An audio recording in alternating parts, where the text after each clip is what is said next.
आपला जो आता हा शेड आहे रोड टच आहे, त्यामुळे काय होतं येणाऱ्या जाणाऱ्याला तर प्रश्न पडतो हा नक्की काय आहे, कारण की ही ओरडत नसतात काय नसतात, त्यामुळे काय होतं ह्यांचा आवाज वगैरे येत नाही, त्यामुळे कोणालाच माहित नाही की हे नक्की काय आहे। तसंच जर कोण बघायला जरी आलं तरी पण काय होतं, आता समजा ज्याला माहित असेल इथे शेड आहे तो ठीक आहे येऊ शकतो।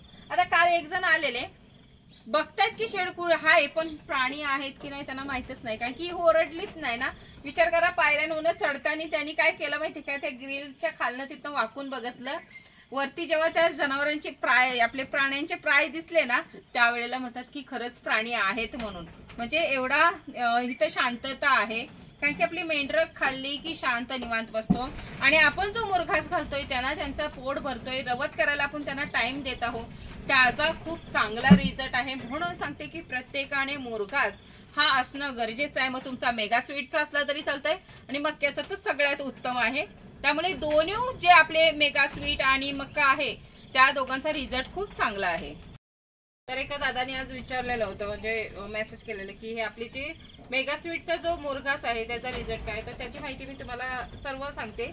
पण त्याच्या आधी असं आहे की काही लोकांची अशी माहितीसाठी शेडचं वगैरे रिक्वायरमेंट येते की ह्या शेडचं सांगा। तर कसं आहे ना, हा पूर्ण शेड 20 बाय 30चा जर बनवायचा असेल तर मात्र 2.5 लाख रुपये लागतात, आणि जी खालची ही फ्लोरिंग आहे तिचेच 80,000 लागतात। आणि तसं बघायला गेलं तर 20 बाय 30चा जर असेल तरच ती फ्लोरिंग द्यायला तयार आहेत म्हणून, नाहीतर मग कमी असेल तर ती देत नाहीयेत। आणि तसं बघायला गेलं तर जे आपला जो मेगा स्वीटचा मुरघास आहे त्याचं कसं आहे माहिती का, जसा मक्याचा मुरघास आहे तसंच आवडीने खातात, पण एवढंच आहे की जे हे जो मेगा स्वीटची जी स्टिक आहे त्या स्टिकचा जो साईडचा कव्हर असतो ना, त्या साईडच्या कव्हरचं काय होतंय तो थोडा असा कडक होतो, आणि त्यामुळे तुम्ही समजा कुटी वगैरे आता बारीक कुटी केली तरी पण तो शिल्लक राहतो। आणि मग ही लोक खातेवेळी काय करतात, मक्याचा जो आहे पूर्ण नरम असतो त्यामुळे पूर्ण मक्का हा पूर्ण खाल्ला जातो, आणि मेगा स्वीटचं कसं होतंय मग आवडीने खातात, चांगला पण आहे, पण त्याच्यासोबत ती जी दांडके राहतात ना, दांडक्यांची जो साईडचा कव्हर आहे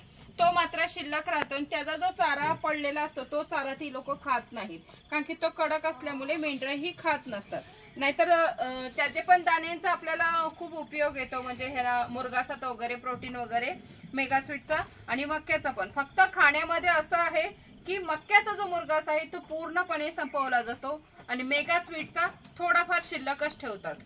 आणि तसं बघायला गेलं तर जो आपला मुरघास आहे मक्याचा मुरघास आणि मेगा स्वीटचा मुरघास दोघांना जरी हे समतोल करायला लागला तरी पण काय होतंय माहितीये का, जो आता समजा मक्याचा मुरघास आहे तो जर पाव किलो शिल्लक राहत असेल तुमचा, तर मेगा स्वीटचा आहे तो 1 किलो राहणार आहे। तर मात्र असं होतंय की ह्याच्यात जो आहे तो म्हणजे स्टिक मुळे होतंय, कारण की मक्याची जी स्टिक असते ती पूर्ण मऊ असते त्यामुळे ती पूर्ण खाल्ली जाते ती, आणि त्याची जी मेगा स्वीटची स्टिक आहे ती थोडीशी खालचा जो कव्हर आहे तो कडक असल्यामुळे त्याची जी स्लाइस पडतात तो चारा शिल्लक राहतो। नाहीतर जर असं प्रोटीन विटामिन बघायला गेलं तर मात्र दोन्ही व्यवस्थित, आणि खाण्याची ह्यांची जी पद्धत आहे ती सेम आहे, दोन्ही मुरघास व्यवस्थित खातात। कारण की कसं आहे माहितीये का, जसं आपण मक्याचं जे कणीस घेतो त्याच्यात तसंच आपण जे हे आहे मेगा स्वीट आहे तिचे पण दाणे घेत असतो, कारण की ते दाण्यासकट असतात। आम्ही पण केलंय ना, दाण्यासकटच केलंय की आपण त्याचे दाणे काढत नाही, त्यामुळे ते जे दाण्यांमधले जे प्रोटीन आहे ते ह्यांना भेटत असतो, त्यामुळे खाण्याची पद्धत वगैरे ही सेम आहे, फक्त थोडंफार शिल्लक राहतो त्यातलं। आणि तसं बघायला गेलात तर काय होतंय, आता मीच नाही प्रत्येक टायमाला तुम्हाला कोणा असं वाटेल की मीच नेपियरसाठी वगैरे मना करत असते, तर तसं नाही। जी जनावरांची डॉक्टर आहेत ना त्यांना विचारा तुम्ही की माझ्याकडे अशी लहान लहान म्हणजे अशी लहान जनावरं आहेत तर मग मी त्यांच्यासाठी नेपियर लावू का, विचारून पाहू शकता।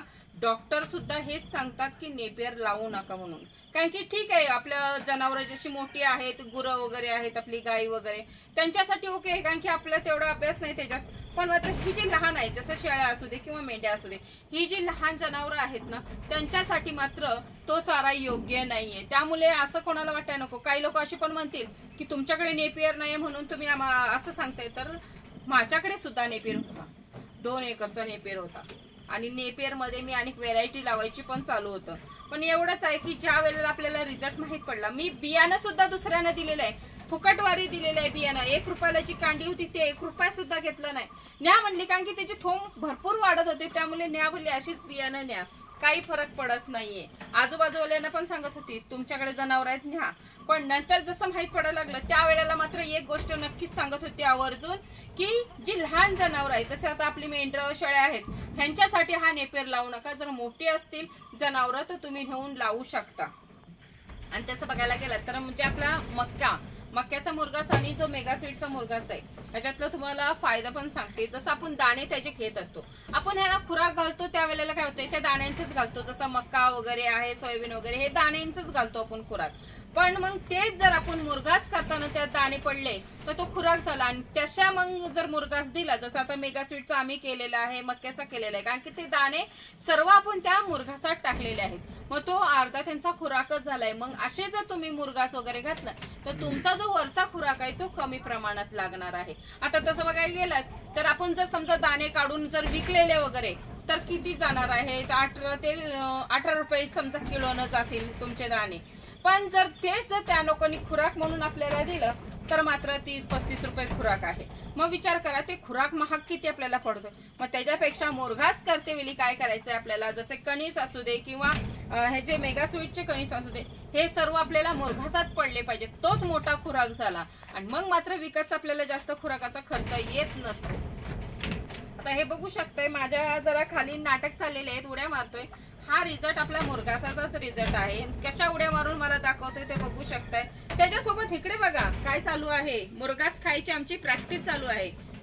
आता तर आठवडाच झालाय आम्हाला, पण तरी पण आम्ही प्रॅक्टिस करतोय मुरघास खायची. तोंडात बघू शकता घेतलेला आणि चगळायचं काम चालू आहे. तर आपला हा जो मुरघास आहे ह्याचा जो आपण ह्यांना प्रोटीन वगैरे दिलेला आहे त्याच्या दाण्यातनं, तो म्हणजे खुराक आपण ह्यांना खूप सारा दिलेला आहे तसा. आणि विकतचा खुराक कमी देतोय, त्यामुळे आपला काही नुकसान होत नाही. आणि रिझल्ट तुमच्या समोर आहे, आपली तिकडे पण आहे तिकडे पण आहे. हा रिझल्ट चांगला येतो. त्यासाठी तुम्हाला सांगते की मुरघास स्वतःचा असावा, त्याच्यासोबत जे दाणे आहेत ते विकू नका. तर त्या दाण्यांचाच मुरघास तो त्याच्यात टाका, ते दाणे मुरघासामध्ये, त्याचा रिझल्ट बघा तुम्ही किती चांगला येतोय तो. आणि हा जो उड्या मारतोय आणि तो तिथे खातोय, हे दोघं पण मेलच आहेत. ज्या फिमेल आहेत ना त्या शांत असतात, हे मेलच आहे ते उड्या मारतात. आता विचार करा ते केवढंच आहे, पण तरी पण जर आता तो पण जर इथे आला आणि ह्या दोघांनी जर पॅसेज मध्ये उड्या मारल्या ना तर मात्र शेड दणांत घरापर्यंत आवाज जातो त्यांचा उड्या मारण्याचा. मग असं आहे की हे आताशेच असले तरी म्हणजे ते लहानपणापासून स्ट्रॉंग असतात आणि आपण त्यांना खायला पण चांगलं घालतो, त्याच्यामुळे आणि ते व्यवस्थित आणि स्ट्रॉंग होतात. त्यामुळे आतापासूनच त्याची रग दाखवतोय तो उड्या मारून. आणि मेल हे खरं मुलातच स्ट्रॉंग असल्यामुळे ह्यांना मोठेपणी जर केलं, जसं आता आमचा भीमालाच घ्या ना. आता हा जेव्हा भीमा एवढा होईल ना तेव्हा तसंच होणार आहे, तशीच कार्बन कॉपी होणार आहे, कारण की आता तो दाखवतोय नखरे. तर आपण मेंढर जे आहेत नारी सुवर्ण मेल हा खूप स्ट्रॉंग असतो आणि ऍक्टिव्ह असतात. ही खूप लहानपणापासून ऍक्टिव्ह असतात, त्यामुळे आपण त्यांची काळजी घेतली पाहिजे, त्यांना खायला पण तसं दिलं पाहिजे. आणि ही जी कोकरा आहेत ना ही आता तुम्हाला तिथे दाखवलं मुरघास सगळतोय, तो घेऊनच तोंडात फिरत आहे बघू शकता. आणि त्याच्यासोबत आता ते दुसरी पण बघते सगळ्याला. तर हे आहे तिकडे इकडे पण आहेत. ही काय शोधतायत माहितीये का तुम्हाला, आता इथे माती भेटत नाही, त्यामुळे जर समजा माती भेटली असती तर माती खाल्ली असती, दगड भेटला असता तर ते सगळत राहिले असते. त्यामुळे इथे तसं काय भेटत नाहीये शेडवर. म्हणून मग आपण ते जे काफ स्टार्टरचे आपण फायदे सांगतो ना ते ह्याच्यासाठीच आहे. त्यांच्या पुढे काफ स्टार्टर ठेवायचं आहे, ज्याने आता ही अशी चगळायला लागली की माती ना भेटली, दगड काय भेटलं नाही तर ती काफ स्टार्टर चगळत राहणार, कारण की ते तोंडाला म्हणजे त्यांच्या ते सतत कंटिन्यू राहतं. आणि मग त्यामुळे काय होतंय माहितीये का की त्यांना ती चगळत अगदी त्याची टेस्ट कळते आणि मग ते त्याच्यावर येत असतात. आणि मग जे आईचं त्यांचं दूध आहे ते इकडे मात्र त्यांचं लक्ष कमी जातं आणि खाण्याकडे फोकस जास्त जात असतो.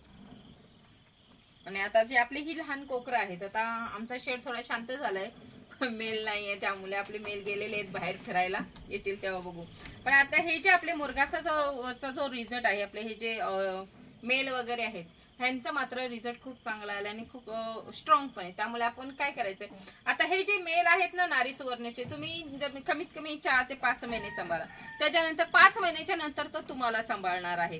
त्यामुळे हे मेल ना खूप म्हणजे असं लहानपणी वाटतं, मजा वाटते, आता हे उड्या मारते बरं वाटतंय, पण ह्याला तुम्ही थोडे दिवस सांभाळायचं आहे, 5 महिने तरी. 5 महिन्याच्या नंतर तो कसा करतोय, किती नाटक करतोय ते तुम्हाला स्वतःला कळणार आहे. आणि त्याच्यासोबत आपले जे हे मेल आहेत हे आपण आपल्यासाठी ठेवणार आहोत, कारण की जे शेड मध्ये शांतता आहे ना ती शांतता मात्र राहत नाही. असं हे दोन जरा खेळत असली, मस्ती करत असली की जरा शेड मध्ये असं वाटतं की खरोखर प्राणी आहेत, कारण की मेल असला ना की शेडचा रुबाब पण वेगळा असतो. त्यामुळे आपण शेडवर ही अशी जे मेल आहेत ते ठेवणार आहोत.